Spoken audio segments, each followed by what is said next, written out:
buenos días, bienvenidos a un nuevo capítulo de Cuéntamelo en 15 minutos. Hoy nuestra invitada es Ana Pérez Ballesta y hablaremos de medicina de familia. Bienvenida, Ana, ¿cómo estás? Hola, muy bien, Rosy, muchísimas gracias por invitarme. Gracias a ti por aceptarlo.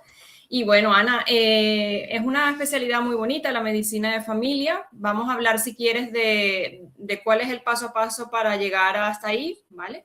En tu caso, estudiaste bachiller de humanidades, de ciencias. Estudié el bachiller de ciencias y concretamente más enfocado a salud. Yo ya dejé de lado un poquito el dibujo técnico y todo esto, ¿no? Y nos centramos más en la biología, la química, más de salud, sí. Vale, perfecto. Una vez que ya ingresas a la universidad, ¿cuántos años de medicina hay que hacer? Son 6 años, medicina son 6 años, es una de las carreras más largas y luego realmente después de la universidad, que bueno, en la universidad no tienes que decidir tu especialidad ni nada, así que son unos primeros años un poquito más teóricos, sobre todo el primer y segundo curso, depende un poco de la universidad también, porque eso cada plan de estudios puede tener ciertas variaciones, pero por lo general primer y segundo año son mucho más teóricos, no estás en la universidad todo el tiempo y las prácticas que hay son en la universidad. Y Vale. luego ya a partir de tercero, pues ahí sí que son 4 años de estar más en el hospital, empezar ya a tener contacto con el paciente. Pero es verdad que lo que yo he hecho en falta en medicina, por lo menos cuando yo estudié la carrera, que creo que sigue siendo un poco así, son más horas de práctica. Por ejemplo, Ujú. enfermería termina la carrera y nuestros compañeros de enfermería saben hacerlo prácticamente todo. Los puedes soltar a trabajar y son mucho más independientes que nosotros. Y a Ujú. nosotros sí que nos hace falta esa especialidad, ¿no? Esa formación MIR que tenemos después. Acabamos la Ujú. carrera, tenemos un parón de unos meses, que suele ser, pues si acabas la carrera en junio o julio y el examen MIR suele ser en febrero o marzo, Ujú. pues tenemos ahí todos esos meses que normalmente los dedicamos exclusivamente a prepararnos esta oposición, a estudiar el examen MIR. Ujú. Vale, entonces serían Ujú. 6 años, el MIR. Una vez en el MIR ya escoges lo que es tu especialidad. Eso es. Vale. El MIR, que es una oposición pues, a nivel nacional, ¿no? Tú Ujú. sacas tu número, nos ordenan a todos los que nos hayamos presentado ese año a nivel nacional, que no somos pocos, y ya pues con tu número, ¿no? Eliges especialidad y lugar en toda España. Vale. Vale. Y una vez que ya decides esa especialidad, es cuando pasas a ser residente, adjunto. Cuéntanos un poco qué son esos conceptos. Sí, cuando coges la especialidad empiezas a ser residente, médico Ujú. interno residente, que es MIR, que al final es Vale. el acrónimo, y depende de tu especialidad, pues tendrás 4 o 5 años de formación exclusiva de esa especialidad, que bueno, Ujú. hay unas que son un poquito más genéricas, como puedan ser medicina interna, medicina de familia o intensivos, UCI, que Vale. son muy genéricas, que tienes que saber de Ujú. todo en distintos niveles, ¿no? Atención primaria, tienes que saber de todo, pero no súper especializado, no tratamientos tan Ujú. avanzados. Medicina interna, pues en el hospital, ingresos y demás. Y UCI, pues ya paciente crítico, que es mucho más grave y tu manejo del Ujú. paciente es muy general, pero es completamente diferente a un médico de familia, ¿no? Vale. Entonces, bueno, pues eso, y luego, pues evidentemente las cirugías, todas las quirúrgicas, pues llevan su formación mucho más específica de quirófano, y ahí Ujú. ya, pues, se te va olvidando un poco el resto de la medicina, ¿no? Si tienes una especialidad así muy concreta, el resto de la medicina se dibuja un Claro. poco. Vale. ¿Y qué significa ser médico adjunto? Médico adjunto es cuando ya terminas tu residencia, ya tienes tu título de especialista Vale. y ahí ya pues pasas a ser médico adjunto. Y esas serían un poco estudiante, residente y adjunto. Ujú. Vale. Perfecto. Entonces, bueno, decides entrar, o sea, o ya obtienes lo que es la parte de medicina de familia, encuentras un centro de salud en donde vas a estar asignado, ¿no? Ujú. Y a partir de qué edad, o sea, ¿cuándo es el cambio entre pediatría y medicina de familia? Aquí en España el cambio es a los 14 años. O sea que Ujú. realmente los médicos de familia vemos al adulto joven, ¿no? Al adolescente, sí que vemos parte de esa infancia, entre comillas, un Sí. poquito así de refilón. Y luego, pues bueno, hay muchos centros de salud donde realmente, aunque tú seas médico de adultos, sí que hay momentos puntuales, como por ejemplo si estás de guardia un sábado, que sí que puedes atender también niños. Ujú. Pero bueno, es verdad que lo ideal es que al niño lo atienda el pediatra, que es su Sí, especialista, y que al niño grande o al adulto lo atienda el médico de familia. ya. Lo único que, claro, Mm. ahí queda, digamos, hay una gran diferencia, ¿no? Porque un pediatra solo ve 14 años de vida, mientras que a un médico de familia, digamos que esto también influye luego en la presión asistencial, ¿no? Porque tienes a unas personas desde los 14 años hasta el fin de su vida. O sea, tienes Mm. mucho más número de pacientes un médico de familia. No sé si alguna solución para solucionar luego lo que es el número de pacientes que hay pudiese ser alargar un poco esa edad del pediatra y tener un poco menos de gente el médico de familia. No sé cómo lo ves. Sí, podría ser, pero bueno, lo que falta realmente son profesionales para que nuestros cupos puedan repartirse un poquito más, ¿no? Y que Ujú. no tengamos tantos pacientes. Actualmente en pediatría también hay mucho problema asistencial, pero no porque no tengan, o sea, tienen muchos pacientes, menos que, obviamente, Claro, menos que los médicos de familia, pero también están con mucha sobrecarga ahora mismo porque hay muy poquitos pediatras que quieran quedarse en la atención primaria. ya. La residencia de pediatría es una residencia muy hospitalaria y al final es verdad que yo creo que a eso tienen que darle una vuelta desde el ministerio Ujú. porque faltan muchísimos pediatras en atención primaria y de hecho, bueno, que se contratan médicos de familia para consultas de pediatría, porque como a nosotros también nos forman en pediatría al final, porque Claro. sí que puede haber situaciones donde vemos niños, pues al Ujú. final pues tienes al profesional que tienen, no hay otro. Entonces, antes que dejar una consulta vacía, que no es lo ideal, obviamente, porque bueno, cada uno tiene su formación específica, son 4 años dedicados a formarte en algo y eso pues hay que valorarlo, pero antes de dejar a la gente sin nadie, pues a veces se hacen estas cosas, ¿no? De contratar a Ujú. alguien o que no tenga esa especialidad concreta o que no tenga especialidad, que también Ya. se está viendo mucho ahora en nuestro país, en España, que se están cubriendo muchas consultas con médicos recién salidos de la carrera. Entonces, al final no tienen la misma formación que Total. tenemos los que somos médicos especialistas, Ujú. aunque sea en medicina de familia. Y Sí. yo, bueno, es verdad que eso es una batalla, ¿no?, personal que éticamente que es mejor, ¿no? Dejar la consulta a esa gente sin atención o poner a alguien que haga lo que pueda con lo que sabe, que ha estudiado lógicamente, que es médico, que tiene su carrera, Claro, pero pero que no no tiene la tiene la experiencia. misma formación ni la... Exacto. Vale. ¿Y cuántos pacientes puedes llegar a ver tú en un día en el centro de salud?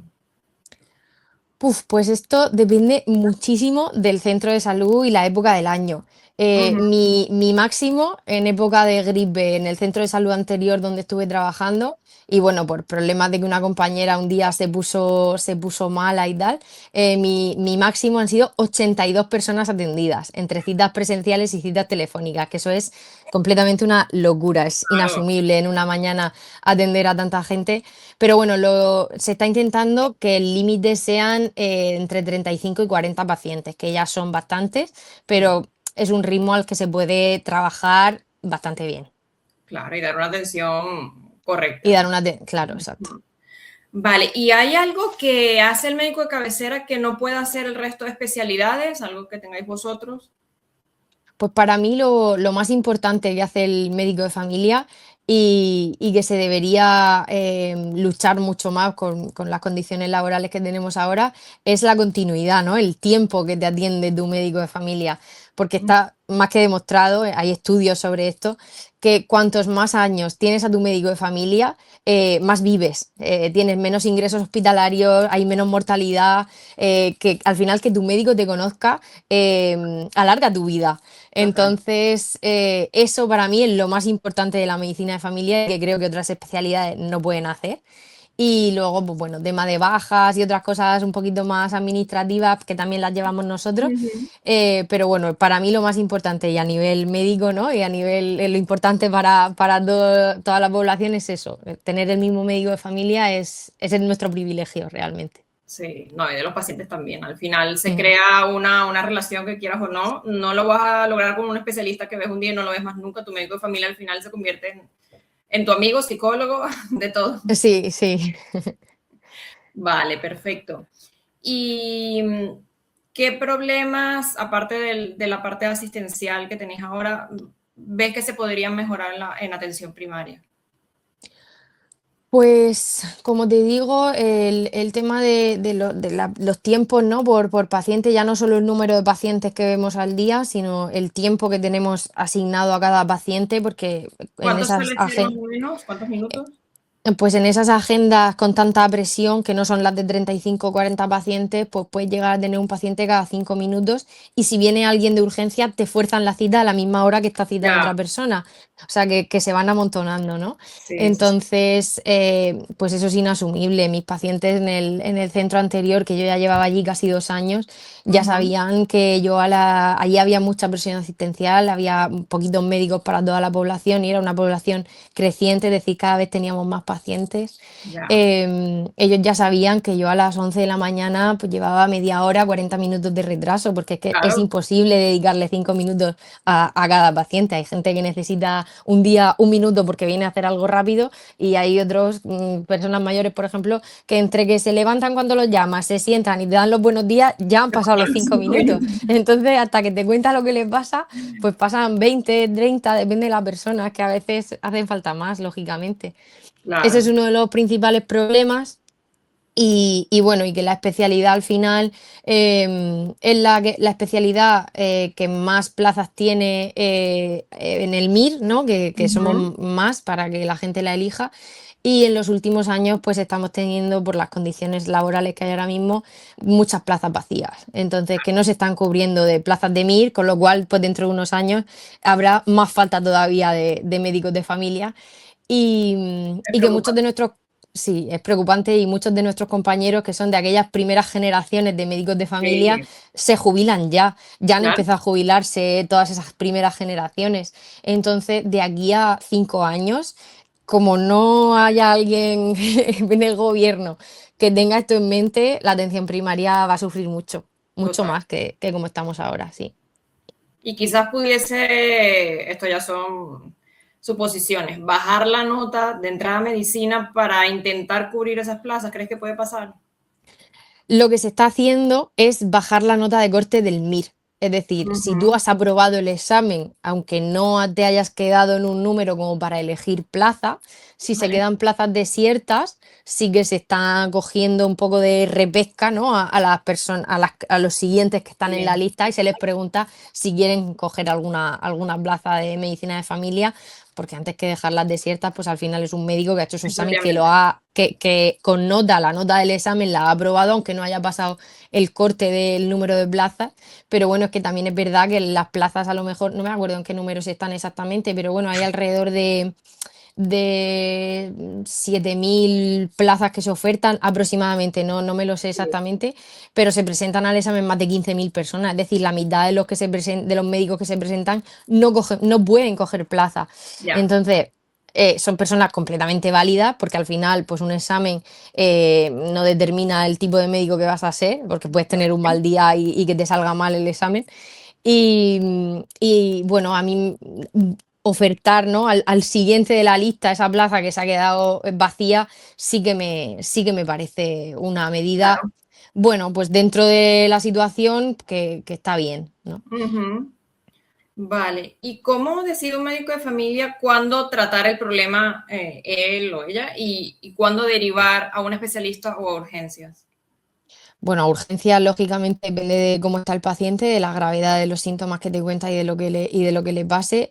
Y si son cosas, pues, importantes en las que tú ya no tienes medios para tratar esa patología en el centro de salud, pues tienes que derivarlo y tienes Ujú, que, decidir si lo mandas por sus propios medios o si es algo tan urgente que llamas a la ambulancia, el paciente se espera contigo y viene la ambulancia a recogerlo. Y ujú, luego, pues, derivar al especialista, pues, cosas en las que tú ya, no tengas o bien el manejo, que no tengas la experiencia, por ejemplo, a veces pues cosas de dermatología, ¿no? Hay muchos centros que tienen una cirugía menor muy potente y que sí que se pueden quitar, bastantes cosas, ujú, y hay otros que no tanto, que no tienen todo ese sistema bien, bien rodado, ¿no? En el centro, y ujú. entonces a lo mejor pues derivan un poquito más. Depende un poco de tu manejo y de tu experiencia, lo que derives y lo que no. y de hasta dónde llega tu conocimiento en cierta patología, porque no podemos saber de todo, depende de tu conocimiento en cierta patología, pues a lo mejor, no sé, a un paciente diabético, hay un compañero que es súper experto en diabetes, que no le hace falta prácticamente derivarlo a endocrino porque maneja Ujú. todo el tratamiento de la diabetes maravillosamente, y a lo mejor hay otro compañero que ya cuando empiezas a ponerle insulina y tal, si es un paciente muy complejo o tiene mucho o que no consigues controlarlo, pues lo terminas Lo derivando, deriva. ¿no? Para que el compañero de esa especialidad pues te eche una mano Claro. y ayude al paciente, ¿no? Vale, interesante. Vale, Ana, y para finalizar, si la gente quiere conocerte, ver toda la parte de divulgación que haces a través de redes sociales, ¿nos las puedes compartir? Sí, yo divulgo sobre todo en Instagram, mi cuenta es @anamidoctora. Y bueno, pues muy prontito sacaré también un libro. Sí, que bueno, pues en él pues lo que intento es un libro un poquito menos personal que el de José Manuel, que el de mi marido. Y en él intento pues explicar las patologías más frecuentes que vemos en la consulta a los médicos de familia, Ujú. para que el paciente no sienta, o sea, la persona no sienta que lo único que puede hacer por su salud es tomarse una pastilla, ¿no? Que hay muchas Ujú. cosas. ¿Por qué se produce esa enfermedad desde el principio? ¿Y qué podemos hacer pues, para mejorar nuestra salud en general y en esos casos de esas patologías? Qué bien. Pues Sí. nada, avísanos cuando salga a la venta, que habrá que ir a por él. Bueno, pues nada, muchísimas gracias. Nada, gracias Ana por este tiempo, que siempre lo digo, que aunque corto, pero bueno, sumamente valioso que podamos dar a conocer la parte de medicina de familia, que seguro hay muchos jóvenes esperando para estudiarla y bueno, estos minutos le vendrán bien para tener un poquito más de conocimientos de qué va el tema. Así que Esperemos nada, que sí. muchísimas gracias y cuídate. Muchas gracias, Rosy. Chao, adiós. Chao.